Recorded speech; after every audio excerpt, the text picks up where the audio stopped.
Oh, hindi ako magpipigil. Tataya lahat, hindi magtitipid. Gagawin ang dapat kong gawin.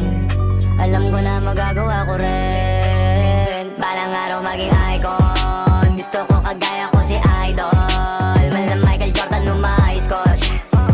Kilalang magaling pagdating sa ring. Balang araw maging icon. Gusto ko kagaya ko si Idol. Kaya yung tiyaga ko tina-times 4. Lagi parang rifle. Wag na wag ka kakagat sa fake. Iwas ka sa foul. Wag kang makampante, ingat sa galaw. Wag puro atake, aralin dumipensa. Minsan din depende yan kung paano ka pumwersa. Minsan kailangan pabay ng pasensya. Isa yan sa mga pangunahing diferensya. Pag natambakan ka na doon ka mag-apit. Pero pag nakalaman ka na nakakampante, sana kuha mo yung punto. Mula simula hanggang sa dulo. Dapat isagad mo yung laro mo. Dapat lagi nakatuto kada minuto. Parang araw maging icon. Gusto ko kagaya ko si Idol. Malam Michael Jordan umay score.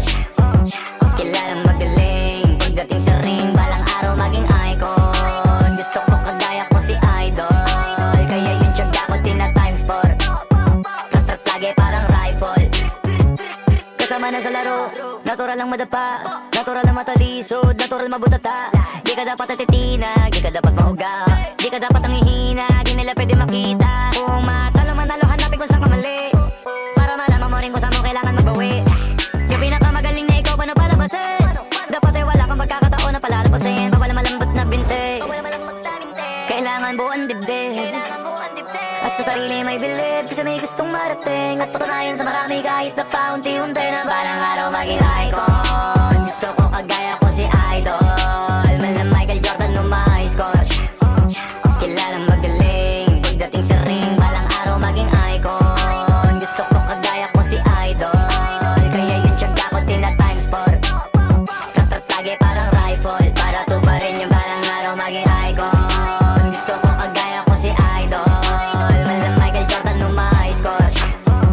Kilalang magaling pagdating sa ring. Balang araw maging icon. Gusto ko kagaya ko si Idol. Kaya yung tiyaga ko tina-times 4. Rat-rat lagi parang rifle.